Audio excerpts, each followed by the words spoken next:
اقرأ وخيّا ورتل القرآن اصبح بصوتك اسمع الأكوان. إن الحمد لله حمدا طيبا كثيرا مباركا فيه، وأشهد أن لا إله إلا الله وحده لا شريك له، وأشهد أن محمدا عبده ورسوله. أما بعد، فأعوذ بالله من الشيطان الرجيم. بسم الله الرحمن الرحيم. يا أيها الذين آمنوا اتقوا الله حق تقاته ولا تموتن إلا وأنتم مسلمون. بسم الله الرحمن الرحيم. رب اشرح لي صدری ویسر لی امری واحلل عقدۃ من لسانی یفقہوا قولی. آپ تمام سامعین اکرام کا اس the message of Quran program میں استقبال ہے. السلام علیکم ورحمۃ اللہ وبرکاتہ. یعنی آپ تمام پر اللہ عز و جل کی سلامتی، اس کی رحمت اور برکت نازل ہو. قبل اس کے کہ 10 روزہ پروگرام کے پہلے سیشن کا آغاز کیا جائے، مختصر انداز میں آپ کو اس پروگرام کا تعارف دے دوں. اس پروگرام میں انشاءاللہ اللہ عز و جل کی مدد سے بات کی کوشش کی جا رہی ہے کہ جو کچھ رکوع آپ تراویح میں سماعت فرما ہے، یعنی 12 رکوع غالباً، یا کبھی 11 یا کبھی 10 ہو سکتے ہیں، یا کبھی 13 ہو سکتے ہیں، جو کچھ بھی رکوع آپ اس میں سنیں گے، ہر رکوع کا کانسیپٹ آپ کے سامنے سب سے پہلے بتایا جائے گا. یعنی اس رکوع میں آج جو ہم نے سنا اس کے اندر کیا بنیادی پیغامات تھے جو ہم نے سنے، یہ کانسیپٹ ہے. دوسری چیز جو ہم دیکھیں گے، ہر رکوع میں کبھی 10 آیتیں ہوتی ہیں، کسی میں 7 ہوتی ہیں، کسی میں 5 ہوتی ہیں، بعض میں 2 ہوتی ہیں. ہر رکوع سے ہم یہ کوشش کریں گے کہ ایک میسیج سیکھ کر یہاں سے جائیں. تو پہلی چیز، ہر رکوع کا پیغام کیا ہے، اس میں کانسیپٹ کیا کیا باتیں آئی ہیں. دوسری چیز، جو کانسیپٹ سیکھے ہیں اس میں سے کوئی ایک میسیج لینے کی کوشش کریں گے. تو یہ درس کوئی تفسیر کا درس نہیں ہے، لیکن یہ ہے کہ کانسیپٹ کہاں سے بیان کیا جائے گا. شیخ ارشد بشیر مدنی صاحب جو کتاب لکھی اذباح اور اہداف قرآن، اس سے کانسیپٹس لیے گئے ہیں. میسیج ایک ٹاپک بنائی گئی ہے کہ اس رکوع سے یہ پیغام کم سے کم سیکھیں، تاکہ اس نظریہ ہمارے ذہن میں آ جائے کہ اب جو قرآن کی تلاوت انشاءاللہ ہم کل کی فجر کے بعد سے شروع کریں گے، تو ایک نظریے کے ساتھ کہ بھائی علماء اکرام نے کس نظریے سے ترجمے کو باندھا، کس نظریے سے وہ لوگ بات کو سمجھا رہے ہیں، وہی نظریہ اپنا کر قرآن مجید کا ترجمہ ہم انشاءاللہ پڑھنے کی کوشش کریں، تاکہ زندگی کے اندر بہت سارے جو سو معاملات کا ازالہ کر کے ہماری اصلاح کر سکیں. آئیے سب سے پہلے اس پروگرام کو شروع کرتے ہیں سورہ فاتحہ سے. اعوذ باللہ من الشیطان الرجیم. بسم اللہ الرحمن الرحیم. الحمد لله رب العالمين الرحمن الرحيم مالك يوم الدين إياك نعبد وإياك نستعين اهدنا الصراط المستقيم صراط الذين أنعمت عليهم غير المغضوب عليهم ولا الضالين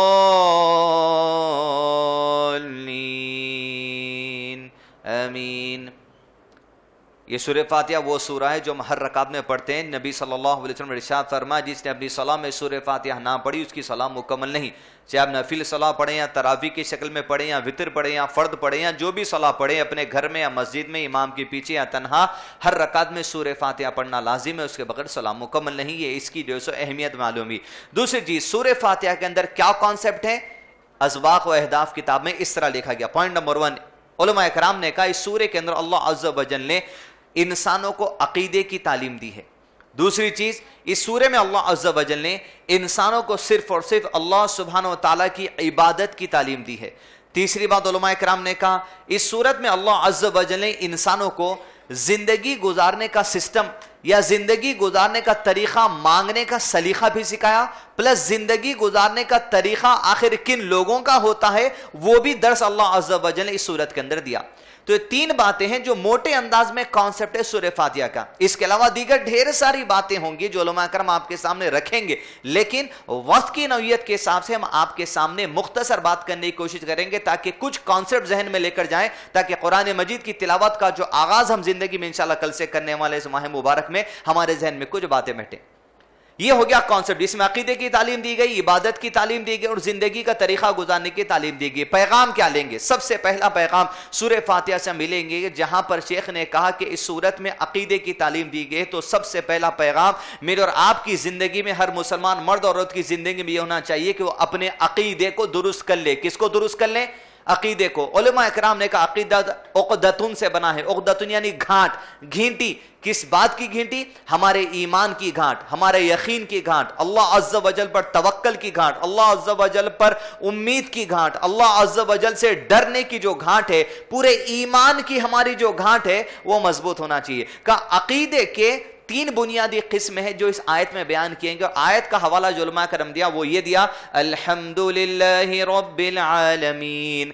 الحمدللہ، سب سے پہلے شیخ نے کہا کہ الحمدللہ میں اللہ عز و جل نے توحید الالوہیہ کا طرز دیا ہے۔ الوہیت یعنی اللہ عز و جل کی عبادت میں اللہ عز و جل کو خالص تنہا مان لینا، یعنی عبادت میں چاہے وہ صلاح کے معاملے میں ہو، روزے کے معاملے میں ہو، زکوٰۃ کے معاملے میں ہو، حج کے معاملے میں ہو، عمرہ کے معاملے میں ہو، نذر و نیاز کے معاملے میں ہو، منت کے معاملے میں ہو، دعا کے معاملے میں ہو، جتنی عبادتیں اللہ عز و جل نے سکھائی ہیں تمام تر عبادتیں خالص اللہ تیرے لیے ہے، اس کو توحید الالوہیہ کہا جاتا ہے۔ کیا کہا جاتا ہے؟ توحید الالوہیہ۔ جتنی عبادتیں ہیں ان تمام تر عبادت میں اللہ عز و جل کو ایکتا مان لینا، تیرے سوا کسی لائق ہی نہیں ہے جس کے سامنے رکوع یا سجدہ کیا جائے، تیری ذات کے سوا کوئی لائق نہیں جس کے ہاتھ اٹھا کے جو سو دعا مانگی جائے، تیری ذات کے سوا کوئی لائق نہیں جس سے اولاد مانگی جائے، نوکری مانگی جائے، بچہ مانگی جائے، کاروبار مانگے جائے، برکت مانگی جائے، خیر مانگے جائے، عافیت مانگی جائے، تیری ذات کے سوا کوئی نہیں۔ الوہیت یہی ہے، توحید اور ربوبیت۔ تو سب سے پہلا درج جو آیت میں دیا گیا الحمدللہ، تمام تعریفیں لائق و زیبا اسی ذات کے لیے جو للہ ہی ایک واحد اللہ عز و جل ہے، اسی کے لیے ساری عبادت لائق و زیبا ہے۔ توحید پہلا درج سورہ فاتحہ مجھ کو اور آپ کو دیتی ہے، عبادت کے تمام تر معاملات میں اللہ کو یکتا مان لینا، اس کے سوا کوئی عبادت کے لائق نہیں۔ دوسرا درج جو سورہ فاتحہ دیتی ہے وہ یہ توحید الربوبیہ، الحمدللہ رب العالمین، سارے عالمین کا رب، زمین کا رب، آسمان کا رب، زمین اور آسمان کے درمیان اس کا رب، زمین کے نیچے جو کچھ ہے اس کا رب، آسمان کے اوپر جو کچھ ہے اس کا رب، گیلیکسی جو اس کا رب، وہ باتیں جو انسان کے علم ہے اس کا رب، وہ باتیں جس انسان کے علم میں نہیں ہے اس کا رب، وہ باتیں جو اللہ عز و جل انسان کو دے رکھے ہیں اس کا رب، وہ باتیں جس کا علم اللہ عز و جل انسان کو نہیں دیا اس کا رب، وہاں تک جہاں تک انسان کے کیمرے پہنچ چکے اس کا رب، وہاں تک جہاں انسان کے کیمرے نہیں پہنچ چکے اس کا رب۔ الحمدللہ رب العالمین، جو کچھ تخلیق ہے ساری کائنات میں، جس کو میں اور آپ جانتے جس کو میں اور آپ نہیں جانتے، ساری تخلیق کے معاملے میں اللہ کو یکتا مان لینا، یہ توحید الربوبیت ہے۔ یعنی جو کچھ تخلیق کی گئی وہ سب کچھ اللہ عز و جل کی طرف سے۔ قرآن مجید کا حوالہ دیتے ہوئے علامہ شیخ عثیمین رحمہ اللہ نے فرمایا کہ اللہ عز و جل نے کہا قرآن مجید میں، تم کو بڑی اہم بات ہے، عقیدے سے بات شروع رہی ہے، آپ کے لیے درس میں بہت آسانی ہوگی، تم کو اور جو تم بناتے ہو اس کو پیدا کرنے والا بھی اللہ عز و جل ہے۔ یعنی انسانوں کی تخلیق تو بے شک اللہ سبحانہ وتعالی نے کی، تو علامہ شیخ عثیمین رحمہ اللہ نے بڑی پیاری بات کہی، کہا جو چیزیں تم بناتے ہو، مثال کے طور پہ اگر ہمارے سامنے ایک موبائل فون ہے، ایک موبائل فون کی تخلیق اگر کہتا ہے کہ سائنٹسٹ نے کیا، ایجوکیشنسٹ نے کیا، بڑے ٹیکنالوجی والے لوگوں نے موبائل کی تخلیق کی، تو اللہ سبحانہ وتعالی نے کہا تم کو اور جو کچھ تم بناتے ہو اس کو بھی ہم نے پیدا کیا۔ تو علامہ شیخ عثیمین نے اس کو اس طرح سمجھایا کہ موبائل فون اگر تمہارے پاس ہے، کہا کسی بھی چیز کو بنانے کے لیے 2 چیزوں کی ضرورت پڑتی ہے، ایک ول کی ضرورت پڑتی ہے، یعنی تمہارے اندر اس چیز کی چاہت کی ضرورت پڑتی ہے، دوسرا تمہارے اندر وہ کام کرنے کی طاقت، ایبیلٹی کی ضرورت پڑتی ہے۔ مثال کے طور پر اگر میرے سامنے پانی کا بوتل رکھا ہے، پہلے مجھے چاہت ہونا چاہیے کہ میں پانی پیوں، میرے اندر پیاس محسوس ہونا چاہیے، دوسرا میرے اندر اس بات کی ایبیلٹی ہونا چاہیے کہ میں اپنے ہاتھ سے بوتل اٹھاؤں، اس کا جو سو کیپ کھولوں اور پانی پیوں، بسم اللہ کہہ کر رکھ کر کہوں الحمدللہ۔ کہا انسان کے اندر جو ایبیلٹی کسی کام کو کرنے کی ہے اور جو ول پاور ہوتا ہے کسی کو کام کو کرنے کا، یہ تخلیق اللہ عز و جل نے کی۔ گویا انسان اب جو کچھ کرتا ہے اس ایبیلٹی اور اس ول کی بنا پر جو اللہ عز و جل نے اس کے اندر کریٹ کر دیے۔ گویا توحید الربوبیہ، تمام تر تخلیق میں جو کچھ انسان کرتا ہے نہیں کرتا، جو کچھ وجود میں ہے، جو اس کے سامنے جو اس کے سامنے نہیں ہے، سب کچھ تنہا کس کے لیے مان لینا؟ اللہ عز و جل کے بارے میں مان لینا۔ یہ دوسرا درس سورہ فاتحہ دیتا ہے۔ تیسرا درس توحید اسماء و صفات، جو کچھ بھی صفات اللہ عز و جل کی بیان کی گئی اللہ کے کلام میں، نبی صلی اللہ علیہ وسلم کی احادیث میں، اور ایسی صفات جس کا علم اللہ عز و جل نے بھی انسان کو نہیں دیا، قیامت کے دن اللہ کے نبی صلی اللہ علیہ وسلم اللہ کے حضور سجدے میں گر جائیں گے اور اللہ عز و جل کہیں گے سر اٹھائیے کہیے کیا مانگنا ہے۔ اللہ سبحانہ وتعالی جب نبی صلی اللہ علیہ وسلم سجدے میں گریں گے اس وقت اپنی ایسی صفات یاد دلائیں گے جو اب تک دنیا میں اللہ نے وہ صفات کسی کو یاد نہیں دلائی، وہ صفات کے وسیلے میں اللہ کے نبی صلی اللہ علیہ وسلم اللہ تعالیٰ سے مانگے، کہا اللہ انسانیت کا حساب و کتاب شروع کر دے، تب انسانوں کا حساب و کتاب شروع کیا جائے گا۔ تو ایسی صفات اللہ عز و جل کی جو کتاب اللہ میں ہے، جو احادیث میں ہے، جو ابھی علم نہیں دیا گیا، یہ ساری صفات لائق و زیبا صرف اللہ کے لیے ہے، یہ مان لینا یہ توحید اسماء و صفات ہیں۔ الوہیت، ربوبیت، اسماء و صفات۔ یہ آیت ہمیں جو دوسرا درس دیتی ہے کہ سورہ ابراہیم سورہ نمبر 14 آیت نمبر 24، یہ بنیاد ہونی چاہیے میری اور آپ کی زندگی کی۔ یاد رکھیے اس کو، جب تک کہ توحید کے درس کو یا توحید کے معاملے کو زندگی میں ہم درست نہیں کر لیں گے، اب کل کی سحر ہم کرنے والے ہیں، اگر توحید درست نہیں ہے تو کل کی سحری بھی درست ہونے والی نہیں ہے، کل کی افطار آئے گی توحید درست نہیں تو کل کی افطار بھی درست نہیں، بھوک اور پیاس جو صبر کرنے والے وہ بھی درست نہیں، کب تک؟ جب تک کہ توحید درست نہ ہوگی۔ سورہ ابراہیم آیت نمبر 24 کا حوالہ دیتے ہوئے شیخ عثیمین نے کہا اس میں توحید مضبوط کرنے کا حکم دیا گیا، اور ایک جھاڑ کی مثال اللہ عز و جل نے دی، جب گھروں کو نکل جائیں راستے میں گھر میں جہاں بھی کوئی جھاڑ دکھے وہ جھاڑ مجھ کو آپ کو آج کے بعد توحید کا درس دینے والا ہے۔ بسم اللہ الرحمن الرحیم، الم تر کیف ضرب اللہ مثلا کلمۃ طیبہ طیبة كشجرة طیبة أصلها ثابت وفرعها في السماء۔ کہا اللہ عز و جل پاکیزے کلیمے کی مثال یعنی اسلام کی مثال، عقیدے کی درستگی کی مثال، توحید کی مثال ایسے دیتا ہے گویا ایک درخت ہے، ایک جھاڑ ہے، اصل الشجر، جس کی جو جڑیں ہیں، جس کی جو روٹس ہیں زمین کے اندر گہری ہیں، اور تم دیکھو گے جس درخت کی جڑیں روٹس زمین میں گہری ہوتی ہیں، اس کی جو شاخیں، اس کی جو برانچز ہوتی ہیں وہ آسمان میں کھل کھل کر نکلتی ہیں۔ شیخ عثیمین نے کہا اصل الشجر اصل الجدار، یعنی شجر کا روٹ اور دیوار کا جو فاؤنڈیشن ہے، اس سے انسانوں کو نصیحت دینی چاہیے کہ جس درخت کی جڑ مضبوط ہے سے مراد یہاں پر جس انسان کی توحید مضبوط ہے، اللہ پہ توکل مضبوط ہے، ایمان مضبوط ہے، ڈر مضبوط ہے، یقین مضبوط ہے، اس ذات پہ کامل یقین ہے جیسے صحابہ رسول اللہ صلی اللہ علیہ وسلم کا تھا، سمجھو اس کے اعمال بھی اس کی توحید کے مطابق عمدہ ہوتے چلے جائیں گے۔ جتنا اللہ عز و جل کا ڈر دل میں رہے گا، جتنا توکل مضبوط رہے گا، جتنا یقین مضبوط رہے گا، آپ کے اعمال روزہ، سحر، افطار، صدقہ، زکوٰۃ، عمرہ، حج، تمام باتیں اسی توحید پر تل کے نکلیں گی جو ڈر اللہ عز و جل کا آپ کے سینے کے اندر ہے۔ تو ہمیشہ یاد رکھیے جتنی جڑ مضبوط کریں گے، جتنا اللہ عز و جل کی محبت کو کوٹ کوٹ کے سینے میں بھرا جائے گا، اتنا ہی ہمارے تمام تر اعمال خیر و خوبی سے کرنے میں ہمیں آسانی مل سکتی ہے۔ تو پہلا درس ملا سورہ فاتحہ سے۔ سورہ فاتحہ سے انشاءاللہ ہم دوسرا پیغام لیں گے، باقی جتنے رکوع آئیں گے ان تمام رکوع سے ہم ایک ایک ہی پیغام لینے والے ہیں، چونکہ شروعاتی سورہ علماء کرام نے اس کی بہت ساری فضیلتیں بیان کی ہیں، ہم کوشش کریں گے دوسری جو سو نصیحت قبول کرنے کی۔ دوسری آیت جو عام طور پہ ہم ہر نماز میں پڑھا کرتے ہیں، جو اللہ عز و جل نے فرمایا اہدنا الصراط المستقیم، ہمیں سیدھے راستے پر چلا، کس کے؟ بڑی اہم پیغام آپ کو لینا ہے، صراط الذین انعمت علیہم غیر المغضوب علیہم ولا الضالین۔ پیغام نمبر 2 سورہ فاتحہ سے، صراط الذین انعمت علیہم۔ تو علماء کرام نے کہا سورہ فاتحہ مجھ کو اور آپ کو نیک صحبت اختیار کرنے کا پیغام دیتا ہے، اپنے دوست احباب کو سلیکشن کرنے میں بڑی ہی جو سو ہمیں چالاک ہونا چاہیے پیغام دیتا ہے۔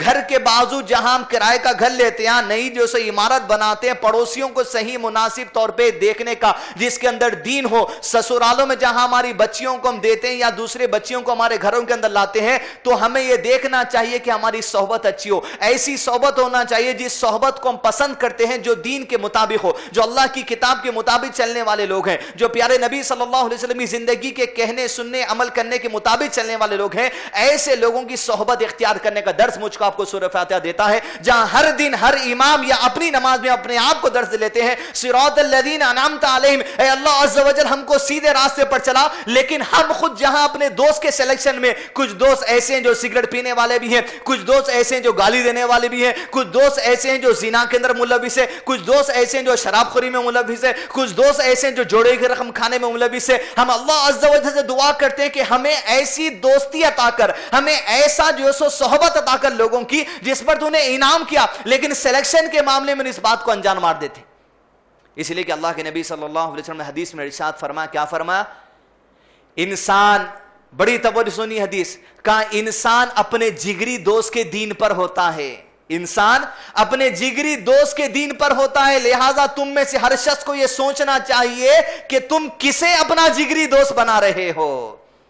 آفس میں کام کرنے کے لیے گئے تھے، کوئی غیر مسلم لڑکی پسند آ گئی، اس کو اپنا جگری دوست بنا لیا، وہ جگری دوست ایسا آپ کا ہے جس کو دین اسلام کی پرواہ نہیں تھی، آپ کی ایسی شادی کرنے سے، جہاں پر ہندوستان کے اندر ایک کلچر بن چکا ہے انٹر ریلیجیس میرجز کہ ہندو مسلمان سے شادی کرو یا مسلمان کسی اور مذہب والی سے شادی کرو، آپ ایسے لوگوں کو اپنا جگری دوست بنا رہے جس کو دین کی قدر نہیں، اب آپ اس سے شادی کر کے آپ کو آپ کے دین کی قدر چلے گئی، اب آپ اس کو یہ آزادی دے چکے، تم مجھ سے شادی تو کر لے، تو جس دین پر چلنا چاہتی ہے اس دین پر چل لیے، لہذا وہ ہندو پہ چل رہی ہے اور آپ اسلام پہ چلنے کی کوشش کریں، جبکہ اسلام یہ نہیں سکھاتا کہ تم کسی کافر کو اپنے رشتے کے اندر لے کر آ جاؤ۔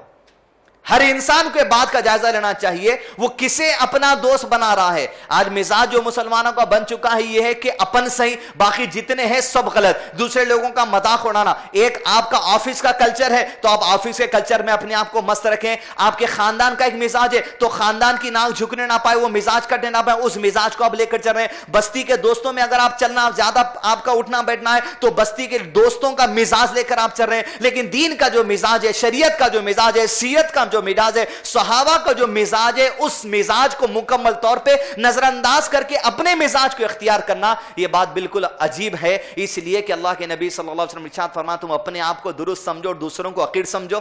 داڑھی چھوڑنے والوں کا مذاق اڑایا جاتا ہے، دوسرے جتنے دوست ہیں اپنی داڑھی چھوڑ کر داڑھی میں طرح طرح کی اگر ڈیزائنز دے رہے ہیں اور درست داڑھی چھوڑنے والا کا مذاق اڑایا جا رہا ہے تو تمہیں دیکھنا چاہیے تم کسے دوست بنا رہے ہو۔ تم ایسے لوگوں کو دوست بنا رہے ہو جو اللہ کے نبی صلی اللہ علیہ وسلم کا سنت کا مذاق اڑانے والے ہیں، اور جو سنت پہ عمل کرنے جا رہا ہے اس کے جو سو مذاق اڑانے والے۔ تو آپ صلی اللہ علیہ وسلم نے ارشاد فرمایا، انسان کے گنہگار ہونے کے لیے کافی ہے، انسان کے گنہگار ہونے کے لیے کافی ہے کہ وہ اپنے مسلمان بھائی کو حقیر نظر سے دیکھے۔ تمہارا گناہ ہونے کے لیے کافی ہے کہ تم گناہ کو انیشیٹ کر چکے کہ دوسرے کو کمزور سمجھ کر۔ لہذا سورہ فاتحہ مجھ کو اور آپ کو یہ عمدہ درس دیتا ہے کہ میں اور آپ اس بات کی جو سو مکمل طور پہ کوشش کریں کہ ہمارا دوستانہ، ہمارا اٹھنا بیٹھنا، خاندان، سسرال، ننیال، چچیرے، ممیرے، پھوپھیرے، خلیرے، جہاں بھی اٹھنا بیٹھنا ہو، وہ لوگ دین سے محبت رکھنے والے، اس لیے کہ صحابہ کے اندر ہی مزاج تھا۔ ایک صحابی اللہ کے نبی صلی اللہ علیہ وسلم کے بعد سورہ نساء سورہ نمبر 4 آیت نمبر 68 کی تفسیر میں واقعہ ملا۔ ایک صحابی نبی صلی اللہ علیہ وسلم کے پاس آئے، اما عائشہ رضی اللہ عنہ روایت کرتی ہے، کہا انہوں نے آ کر کہا، اللہ کے نبی صلی اللہ علیہ وسلم میں جب کبھی اپنے گھر میں اپنے بیوی بچوں کے پاس بیٹھتا ہوں تو مجھے کبھی کبھی آپ کی یاد آ جاتی ہے۔ اللہ کے نبی صلی اللہ علیہ وسلم میں آپ سے انتہا سے زیادہ محبت کرتا ہوں، لیکن جب کبھی اپنے گھر میں چلا جاتا ہوں، بیوی بچوں کے ساتھ بیٹھتا ہوں، ان کی صحبت میں ہوتا ہوں، آپ کی یاد آ جاتی ہے تو میں یہ کرتا ہوں کہ اٹھ کر آتا ہوں اور مسجد نبوی میں کھڑے ہو کر جہاں بیٹھے رہتے ہیں آپ کا دیدار کر لیتا ہوں، دل کو سکون ملتا ہے آپ کی صحبت ملنے سے، پھر میں پلٹ کر چلا جاتا ہوں۔ لیکن اللہ کے نبی صلی اللہ علیہ وسلم جب کبھی میں اپنی موت کو یاد کرتا ہوں اور جب کبھی میں آپ کی وفات کو یاد کرتا ہوں، بڑا ڈر مجھے ہوتا ہے کہ آج میں اور آپ دنیا کے اندر زندگی میں گزار رہے ہیں، آج میرا دل چاہتا ہے تو میں آ کے آپ کو دیکھ لیتا ہوں، آپ کی صحبت اختیار کر لیتا ہوں، آپ سے دوستی کر لیتا ہوں، لیکن جب آپ دنیا سے چلے جائیں گے، جب میں دنیا سے چلے جاؤں گا، جب قیامت قائم ہوگی، جب جنتوں کے فیصلے ہوں گے، اور اگر بالفرض مجھ کو جنت مل بھی جائے تو اللہ کے نبی صلی اللہ علیہ وسلم میں جنت میں کہا اور آپ جنت کے اعلیٰ ترین مقاموں میں، مجھے آپ کی صحبت آخرت میں بھی چھوڑنی نہیں۔ اللہ کے نبی صلی اللہ علیہ وسلم، یہ صحابی اپنے دل کی بے چینی رسول اللہ صلی اللہ علیہ وسلم کے سامنے دریافت کیے. اور اللہ عز و جل نے سورہ نساء کے اندر سیرت نازل کر فرمایا بسم اللہ الرحمن الرحیم ومن یطع اللہ والرسول فأولئک مع الذین انعم اللہ علیہم من النبیین والصدیقین والشہداء والصالحین وحسن اولئک رفیقا. اور جو بھی اللہ سبحانہ و تعالیٰ اور رسول اللہ صلی اللہ علیہ وسلم کی فرما برداری کرے, جو چاہتا ہے اچھے لوگوں کی صحبت دنیا کے اندر ملے, اللہ عز و جل ان لوگوں کے ساتھ قیامت میں ان کو شامل کرے گا جن پر اللہ تعالیٰ نے انعام کیا, جیسے نبیوں کے ساتھ آخرت میں رکھے گا, صدیقین کے ساتھ آخرت میں رکھے گا, شہداء کے ساتھ آخرت میں رکھے گا, اور صالحین نیک لوگوں کے ساتھ آخرت میں رکھے گا. عزیزان ملت, سورہ فاتحہ جو مجھ کو اور آپ کو پہلا درس دیتا ہے صراط الذین انعمت علیہم, اے اللہ عز و جل نیک لوگوں کی صحبت اختیار کر, تو دنیا میں جتنی تڑپ پیدا کریں گے آخرت میں بھی اللہ عز و جل نیک لوگوں کی صحبت میں ہم کو رکھیں گا, یہاں تک کہ عام انسانوں کو نبی کی صحبت بھی آخرت میں مل سکتی ہے. سورہ نساء کے اندر اس بات کی دلیل ہے. سورہ فاتحہ کا مختصر کانسیپٹ اور سورہ فاتحہ سے دو پیغام یہاں پر ختم ہوئے. سورہ بقرہ کا آغاز کیا جاتا ہے. قرآن مجید کی تلاوت آپ نے جو سو یہاں پر تراویح کی صلاح میں سنی. اب انشاءاللہ ہم ڈائریکٹ جو سو کانسیپٹ کے اوپر جاتے ہیں. سورہ بقرہ سورہ نمبر 2 رکوع نمبر 1 جس کے اندر 7 آیتیں ہیں. 7 آیتوں کا مختصر کانسیپٹ اس طرح ہے. 7 آیتوں میں اللہ عز و جل اس کانسیپٹ کو بیان کیا ہے. وہ کانسیپٹ شیخ ارشد بشیر مدنی نے اپنی کتاب اہدا و اسباق میں اس طرح لکھا کہ اللہ سبحانہ وتعالی نے قرآن مجید کے بارے میں کہا کہ یہ انسانوں کے لیے نصیحت نامہ ہے. ذالک الکتاب لا ریب فیہ ھدی للمتقین, یہ متقیوں کی نصیحت ہے. دوسرا اللہ عز و جل نے مومنین کی صفات سورہ بقرہ کے پہلے رکوع میں بیان کی ہے. تیسرا اللہ عز و جل نے کفار کی صفات اس سورہ بقرہ کی جو سو پہلے رکوع کے اندر بیان کی ہے. اب یہ مختصر سے جو سو باتیں جاننے کے بعد کہ اس کا کانسیپٹ کیا ہے, آئیے سورہ بقرہ سورہ نمبر 2 کے پہلے رکوع کا پیغام لیں گے. سورہ بقرہ کے پہلے رکوع سے جو ہم پیغام لینے والے ہیں وہ یہ, جب اللہ عز و جل کسی کے دل پہ مہر لگا دیتا ہے تو دنیا کی کوئی طاقت اسے ہدایت کی طرف کھینچ کے نہیں لا سکتی. آیت اسراء آیت نمبر 7 ختم اللہ علی قلوبہم وعلی سمعہم وعلی ابصارہم غشاوہ ولہم عذاب عظیم. اللہ سبحانہ وتعالیٰ نے ان کے دلوں پر, ان کے کانوں پر مہر کر دی ہے اور ان کی آنکھوں پر پردہ رکھا ہے, اور ان کے لیے بڑا عذاب ہے. کس کے لیے؟ ان کفار کے لیے جو اللہ عز و جل کی کتاب کو ہدایت نامہ نہیں مانتے تھے, جو اللہ کے نبی صلی اللہ علیہ وسلم کو رسول نہیں مانتے تھے. جب اللہ عز و جل کسی کے دل پہ مہر لگا دیتا ہے, دنیا کی کوئی طاقت اس کو جو سو نہیں کر سکتی. یہاں تک کہ اللہ سبحانہ وتعالی دلوں پر نہیں, نہ سمجھنے کی کیفیت باقی رہتی, نہ جو سو کانوں پہ پردہ اللہ نے کہا, نہ سننے کی کیفیت باقی رہتی, نہ اللہ نے کہا آنکھوں پر پردہ ڈال دیا, کسی کو دیکھ کر نصیحت قبولنے کی طاقت باقی رہتی. تو اللہ عز و جل سے ہمیشہ دعا کرنا چاہیے کہ پروردگار نیک راہ پر چلا, اور کوشش بھی کرنا چاہیے کہ نیک راہ پر چلے.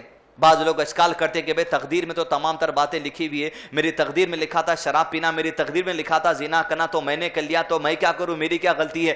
رسول اللہ صلی اللہ علیہ وسلم سے صحابہ نے پوچھا, اللہ کے نبی صلی اللہ علیہ وسلم کیا تقدیر کا سہارا لے کر ہم عمل کرنا چھوڑ دیں؟ پیارے نبی صلی اللہ علیہ وسلم نے کہا تو عمل کرتا چلا جا, تو عمل کرتا چلا جا, صرف تقدیر کے سہارے پر عمل کرنا نہ چھوڑ دے. اس لیے کہ جو شخص جس ٹھکانے کے لیے پیدا کیا گیا ہے, یعنی جنت کے لیے پیدا کیا گیا ہے, جہنم کے لیے پیدا کیا گیا ہے, جو شخص جس ٹھکانے کے لیے پیدا کیا گیا ہے, دنیا میں اس شخص کو اسی کے عمل کی توفیق ہوتے رہے گی. اگر جنت اس کے مستقبل میں رکھ دی گئی ہے تو جنت والے عمل کرنے کی توفیق ہوتے رہے گی, اگر جہنم اس کا ٹھکانہ ہے تو جہنم میں جانے والے عمل کی توفیق ہوتے رہے گی. تو اپنا جائزہ لیتے رہیے کہ کس طرف ڈگر جا رہی ہے, کہیں دلوں پر, آنکھوں پر اور کانوں پر مہر لگ تو نہیں گئی.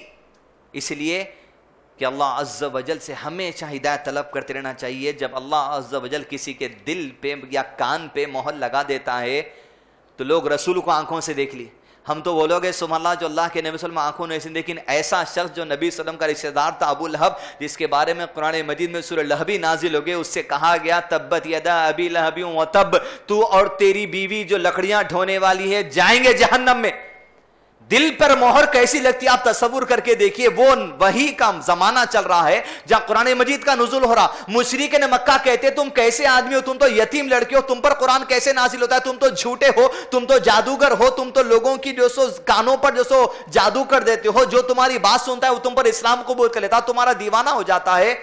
ایسے معاشرے میں ابو لہب کے اوپر جو سورت نازل ہوئی نبی صلی اللہ علیہ وسلم کے اوپر, کہا ابو لہب کے بارے میں وہ اور اس کی بیوی جہنمی ہے. یہ سورت نازل ہونے کے 10 سال تک, کتنے سال تک؟ 10 سال تک ابو لہب زندہ رہا, لیکن زبان پر جھوٹا بھی کلمہ پڑھنے کی توفیق 10 سال تک نہیں ہوئی. اللہ جب کسی کے دل پہ, سینے پہ, آنکھوں پہ, کانوں پہ پردہ لگا دیتا ہے, مہر لگا دیتا ہے, رسول کو سامنے دیکھتے ہوئے سورت نازل ہو چکی, جھوٹی زبان سے بھی کلمہ پڑھنے کی توفیق اللہ عز و جل نہیں دیکھتا, ورنہ یہ کہہ سکتا تھا ابو لہب کہ سورہ لہب تو میرے بارے میں کہہ دیا جو جہنم ہے, میں نے اسلام قبول کر لیا, سورہ لہب غلط ہے. یہ تک نہیں ہو سکا. لہذا عزیزان ملت, اللہ عز و جل سے ہمیشہ ہدایت طلب کرتے رہنا چاہیے, عمل کرتے رہنا چاہیے. جس عمل کی توفیق دی گئی, اگر ٹھکانہ جنت ہے تو سمجھو وہی عمل کی توفیق ہوتے رہے گی. سورہ بقرہ سورہ نمبر 2 رکو نمبر 2. رکو نمبر 2 میں اللہ عز و جل نے جو آیت نازل کی, سورہ آیت نمبر 8 سے لے کر آیت نمبر 20, رکو نمبر 2 کا حصہ ہے. رکو نمبر 2 کے اندر کانسیپٹ کیا ہے؟ اہداف و اسباق. کتاب میں شیخ ارشد بشیر مدنی صاحب نے یہ لکھا کہ اس رکو میں کفار اور منافقین کی صفات کا تذکرہ کیا گیا ہے. دوسرا, اس رکو میں منافقین کے لیے 2 مثالیں بیان کی گئی ہیں تاکہ تم سمجھ جاؤ. پلس یہ 2 بنیادی پیغام اس رکو کے اندر ہے. آئیے رکو نمبر 2 سے پیغام کیا ملے گا؟ پیغام ملے گا رکو نمبر 2 سے آیت نمبر 9 سے لے کے آیت نمبر 10 تک ہم پیغام سیکھنے کی کوشش کریں گے. عنوان ہے منافقین کی جو صفات اس رکو کے اندر بیان کی گئی ہے, کوشش کریں کہ وہ صفات مسلمان ہونے کے ناطے ہمارے ارد گرد بھی نہ آنے پائے.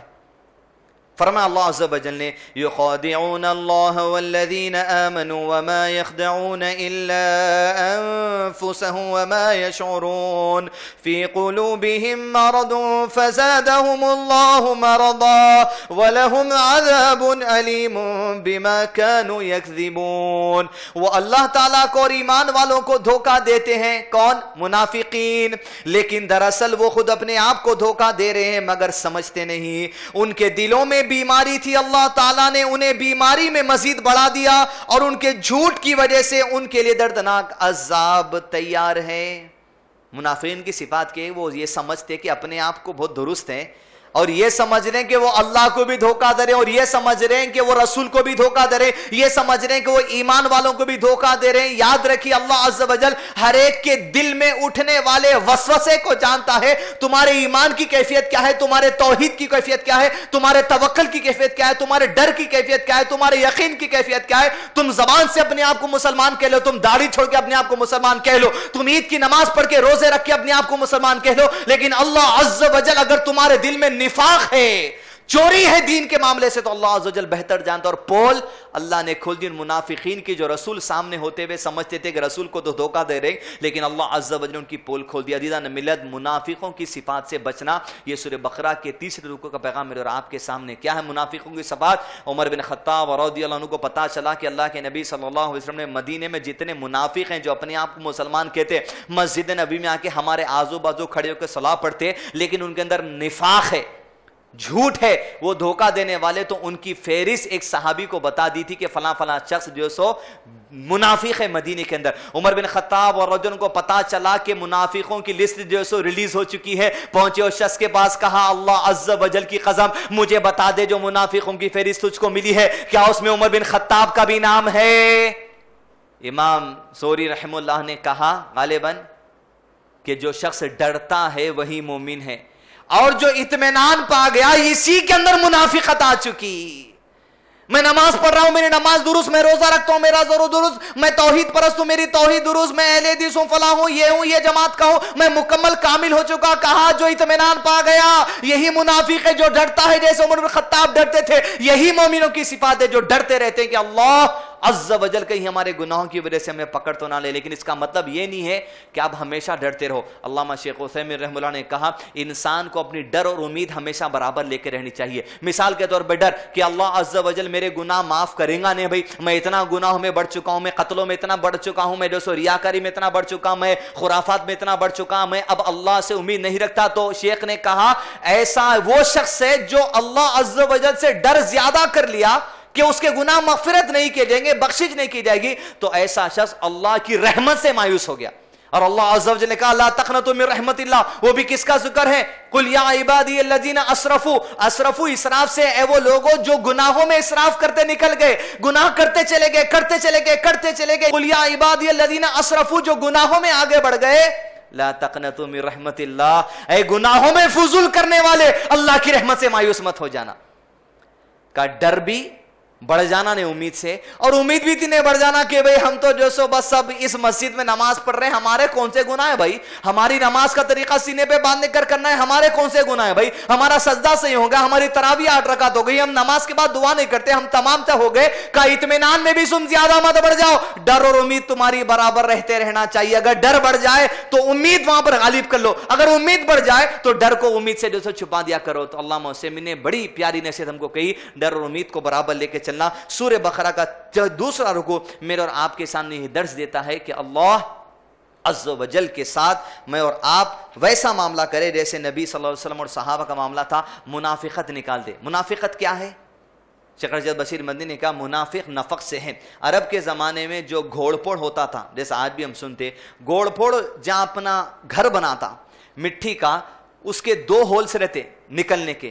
کہا جب لوگ اس کو پکڑنے سے ایک ہول سے ہاتھ ڈالتے وہ دوسری ہول سے بھاگ جاتا. کہا منافقوں کی مثال اس نفق سے دی گئی, زندگی میں اپنے آپ کو مسلمان کہتے ہوئے سو زندگی گزار دیتے, لیکن جب کبھی میدان جہاد میں چلنے کی جیسے بات آتی تو نکل کے بھاگ جاتے تھے, جب مال اللہ کی راہ میں خرچ کرنے کی بات آتی تو دین سے نکل کے بھاگ جاتے تھے. تو کہیں ایسی صفات ہمارے اندر آنے نہ پائے, زندگی میں اپنے آپ کو مسلمان کہتے ہوئے زندگی گزار رہے ہیں, تراویح پڑھ رہے ہیں, روزہ رکھ رہے ہیں, افطار کر رہے ہیں, سحور کر رہے ہیں, زکات دیتے, عمرہ کرتے, حج کرتے, سب کچھ. لیکن جب کبھی آزمائشوں کا معاملہ آ جاتا ہے اولاد کی مستقبل کے معاملے میں, جب آزمائشوں کا معاملہ آتا ہے کہ اولاد کی پڑھائی کے معاملے میں, تو آپ نے ایجوکیشن لون کو اختیار کر لیا. گویا منافقوں کی صفات ہے, جب اپنی زندگی کا کوئی مفاد آ جاتا ہے اللہ عز و جل کے دین کی بات کو وہاں چھوڑ کر معاشرے کے طریقہ کار کو اختیار کر لیتے ہیں. تو یہ منافقت ہمارے اندر نہیں ہونی چاہیے.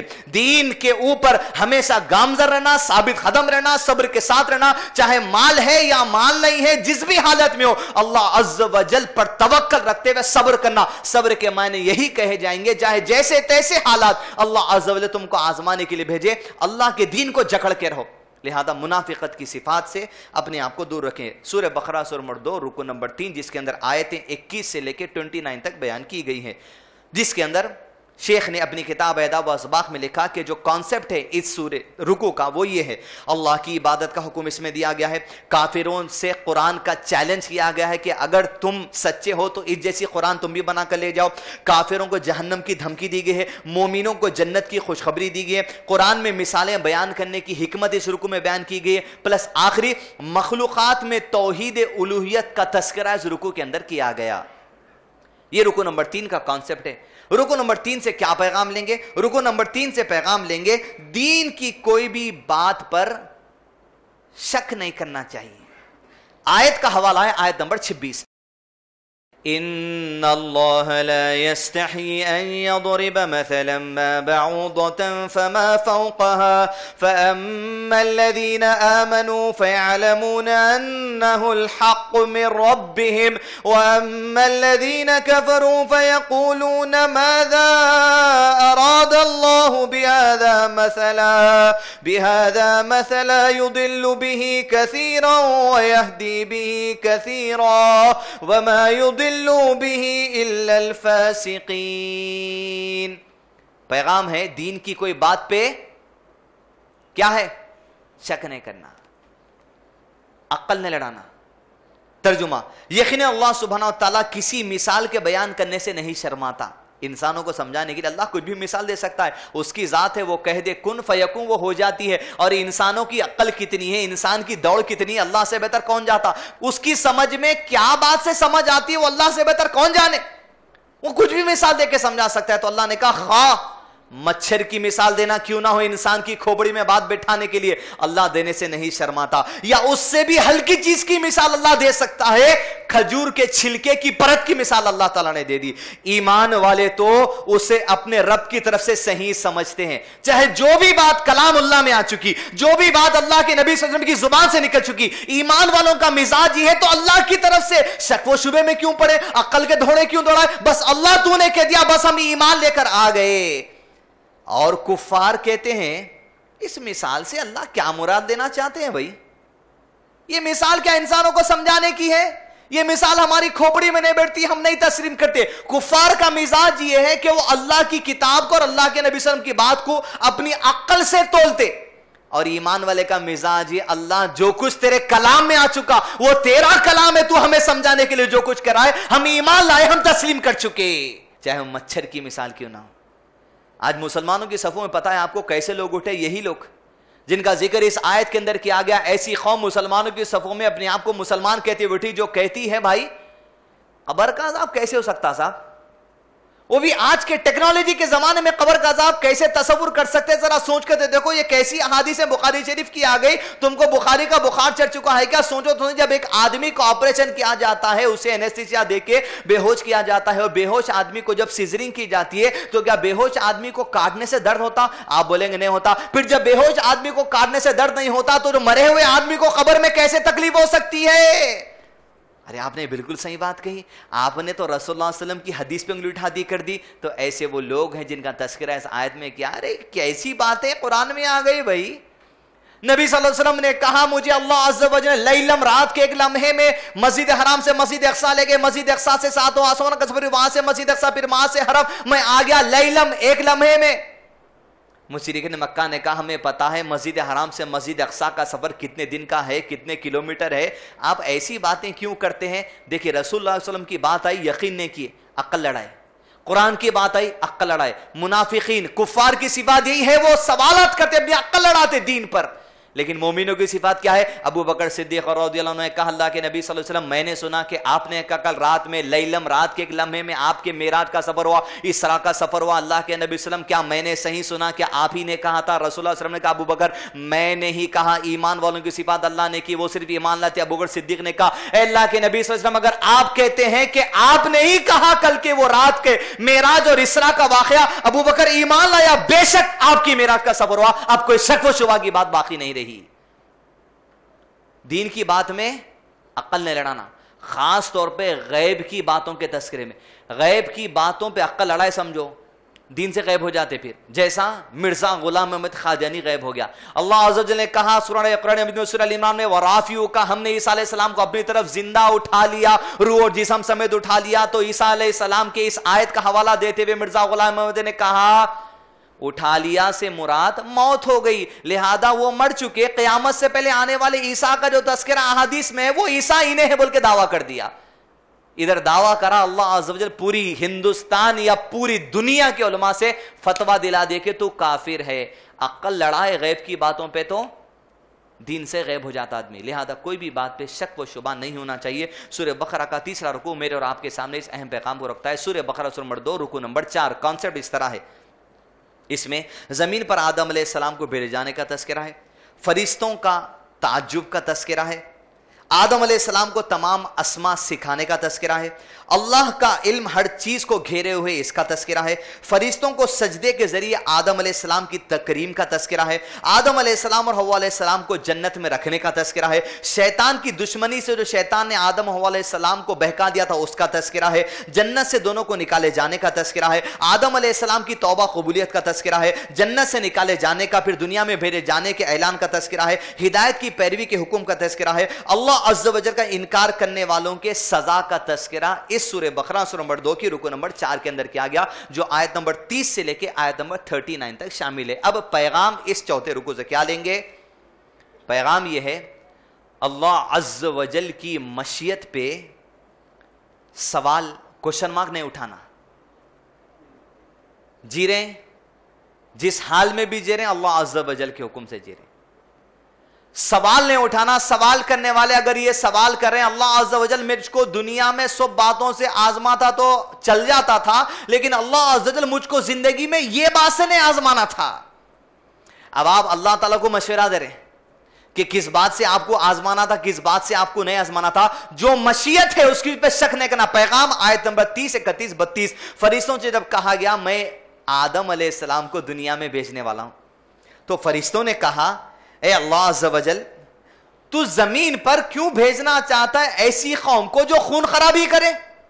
تو اللہ عز و جل نے کہا اے فرشتوں کی جماعت, میں وہ باتیں جانتا ہوں جو تم نہیں جانتے. تو آدم علیہ السلام کو اللہ عز و جل نے جو سو اسما سکھائے اور کہا فرشتوں کے سامنے نام پیش کر دو. فرشتوں کے سامنے نام پیش کر دیے گئے. فرشتوں سے کہا کیا تمہیں اس کا علم ہے؟ تو فرشتوں نے کہا پروردگار تیری ذات پاک ہے, جس بات کا تو نے ہمیں علم دیا ہے اتنا علم ہم کو ہے, اس کے سوا کوئی دوسرا علم ہمیں نہیں ہے. مشیت پہ انگلی نہیں اٹھانا, اس کے فیصلوں پہ انگلی نہیں اٹھانا. اس کے کسی بھی بات سے اللہ عز و جل مجھ کو آپ کو آزما سکتا. اللہ سبحانہ تعالیٰ کو مشورہ دینے کی ضرورت نہیں ہے آپ کو.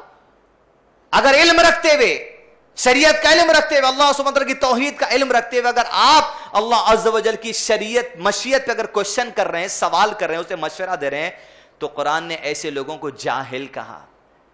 جاہل سے مراد اگنورنٹ, جاہل.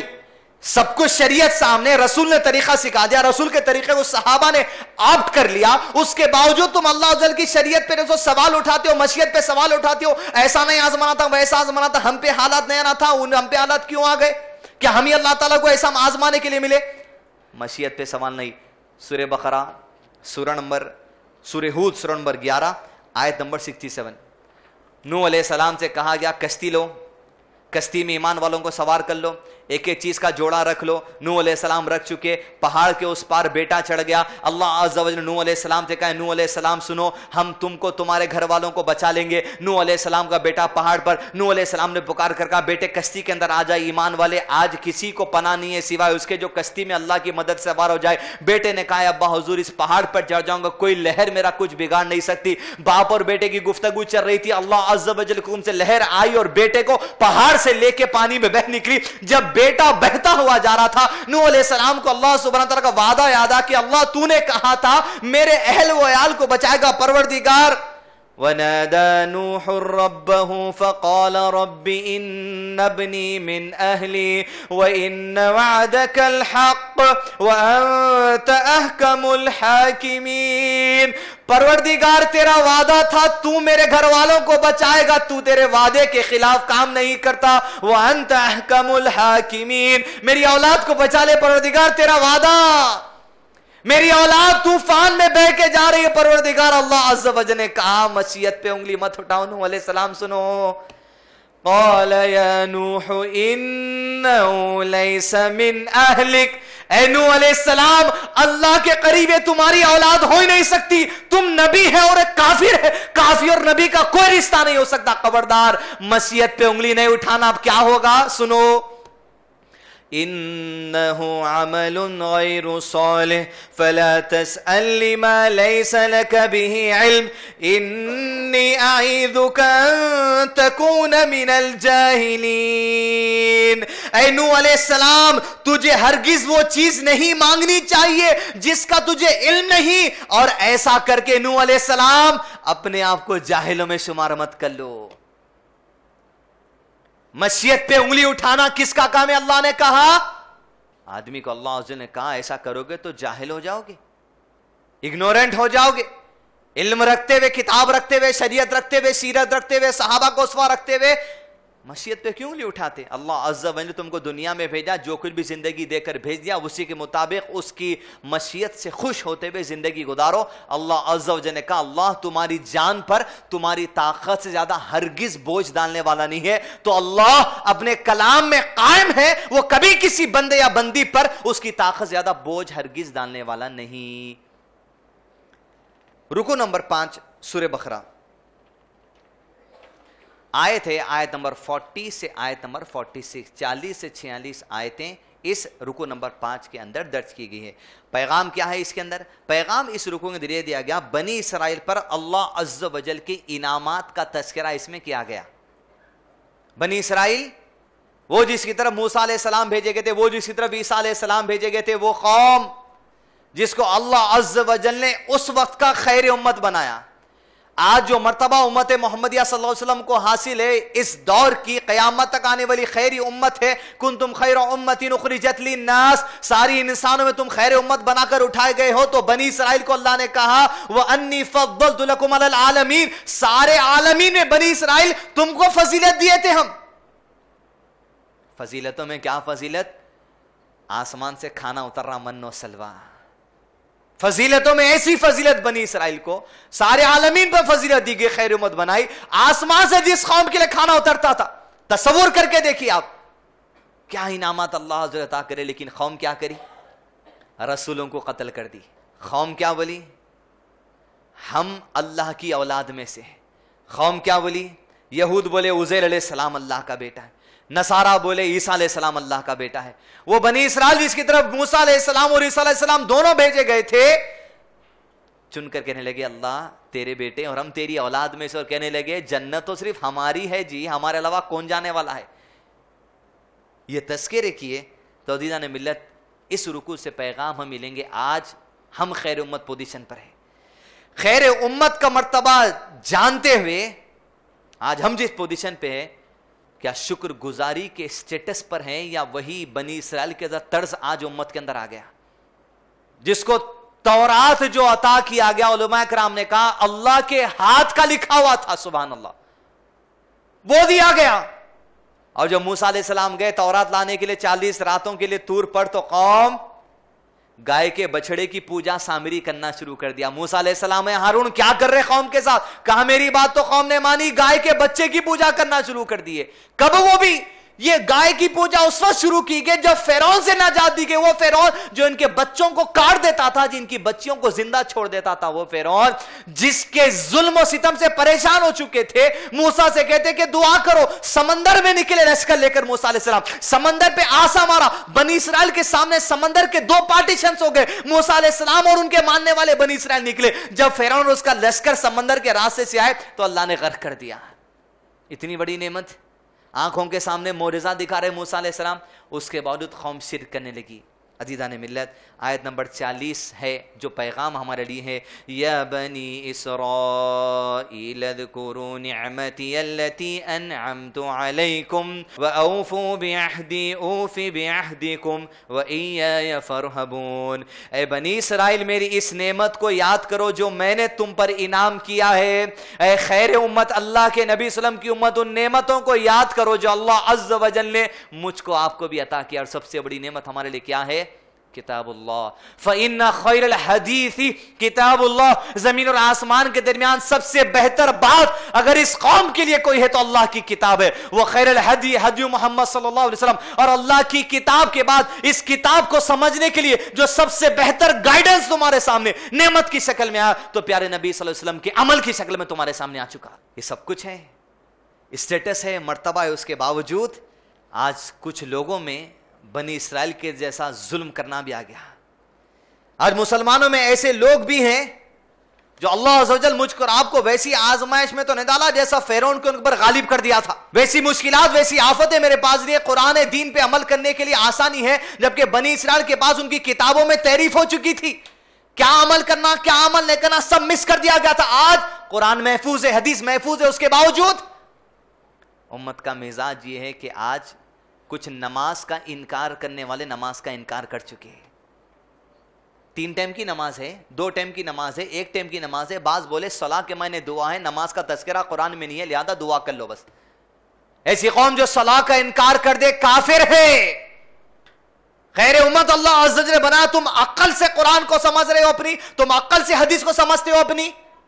ایسی بھی امت میں کچھ لوگ ہیں جو کسل کی وجہ سے, سستی کی وجہ سے نماز نہیں پڑھتے, جو اپنے کاروبار کی وجہ سے نماز نہیں پڑھتے, جو اپنے مزاج کی وجہ سے نماز نہیں پڑھتے, جو ان کا کلچر ہے نماز نہیں پڑھتے, جو ان کا ٹریڈیشن ہے نماز نہیں پڑھتے, اپنے آفس کے ایٹماسفیئر کی وجہ سے نماز نہیں پڑھتے. ایسا شخص بن باز رحمہ اللہ نے کہا جو سستی کی وجہ سے نماز چھوڑ دے یا جان بوجھ کر کسی وجہ بنا کر نماز چھوڑ دے, ایسا شخص کافر ہے. اس لیے کہ نبی صلی اللہ علیہ وسلم نے حدیث میں ارشاد فرمایا مسلمان اور مشرک کے درمیان فرق کرنے والی چیز صرف صلاح ہے. جس نے صلاح کا انکار کیا اس نے کفر کیا, چاہے سستی کی وجہ سے یا جان بوجھ کر آدمی نے کفر کر دیا. تو عزیزان ملت, نبی صلی اللہ علیہ وسلم اور صحابہ کے طرز کو اختیار کریں خیر امت ہوتے ہوئے. آخری بات, خیر امت ہے اللہ کے نبی صلی اللہ علیہ وسلم کی امت, اور امت کی سب سے پہلی صف کون ہے؟ صحابہ. سب کچھ رکھتے ہوئے اپنے پوزیشن کو اتنے عمدہ طریقے سے پہچاننے کے بعد, رسول اللہ صلی اللہ علیہ وسلم کو آنکھوں سے دیکھنے کے بعد, آپ کی سنتوں کو پریکٹیکل دیکھنے کے ساتھ ساتھ, آپ کی احادیث کو کانوں سے لائیو سننے کے ساتھ ساتھ, اللہ کے نبی صلی اللہ علیہ وسلم دعا کر رہے ہیں احد کے میدان سے گھر پلٹتے ہوئے. تصور کر کے دیکھیں اس دعا پر. آج امت کا مزاج خیر امت ہے لیکن بھلا دیا اپنے پوزیشن کو. اللہ کے نبی صلی اللہ علیہ وسلم کے صحابہ اپنے پوزیشن کو جانتے ہوئے دعا کر رہے ہیں کہ پروردگار کیا ہو, اللہم حبب الینا الایمان وزینہ فی قلوبنا وکرہ الینا الکفر والفسوق والعصیان واجعلنا من الراشدین. نبی صلی اللہ علیہ وسلم دعا کر رہے ہیں, صحابہ آمین کر رہے ہیں پیچھے کڑ کے. خیر امت کی پہلی صف ہے اللہم حبب الینا الایمان, اے اللہ ہمارے قریب ایمان کو محبوب کر دے. وزینہ فی قلوبنا, اسلام کی ساری تعلیمات کو خوشی سے ہمارے دلوں میں سما دے. وکرہ الینا الکفر, اللہ ہمارے اندر کفر سے نفرت پیدا کر دے. وکرہ الینا الکفر والفسوق والعصیان, ہر قسم کی نافرمانی سے بھی نفرت دے دے اللہ, اور ہر قسم کی فسق سے, حد سے بڑھ جانے سے, تیرے حدود کو پار کرنے سے, تیری شریعت کو نظر انداز کر کے اپنی منطق سے آگے بڑھ جانے سے بھی بچا لے. یہ کون دعا کر رہے ہیں؟ پیارے نبی صلی اللہ علیہ وسلم, جو عمل میں آگے, ایمان میں آگے, توحید میں آگے, اللہ کی ذات پر توکل میں سب سے زیادہ آگے, وہ نبی صلی اللہ علیہ وسلم دعا کریں اللہم حبب الینا الایمان. تو عزیزان ملت, خیر امت جو اللہ سبحانہ وتعالیٰ مجھ کر آپ کو اسٹیٹس عطا کیے, اس کا لحاظ رکھیں, دین کو سمجھے ویسے جیسے نبی صلی اللہ علیہ وسلم نے سمجھایا, ویسے جیسے صحابہ نے سمجھا. اپنی زندگی کو جو سو ایک میانہ ربی ٹریک پر اختیار کریں. ربنا لا تزغ قلوبنا بعد إذ هديتنا وهب لنا من لدنك رحمة إنك أنت الوهاب إنك أنت الوهاب. وآخر دعواهم أن الحمد لله رب العالمين. السلام عليكم ورحمة الله وبركاته. اقرأ أخيا ورتل القرآن, اصبح بصوتك اسمع الأكوان. اقرأ كلام الله داوي نفوسنا لنحس في أعماقنا الإيمان. من فؤاد كالحجارة قسوة فإذا وعى القرآن حين لانا. كم من فؤاد كالحجارة قسوة فإذا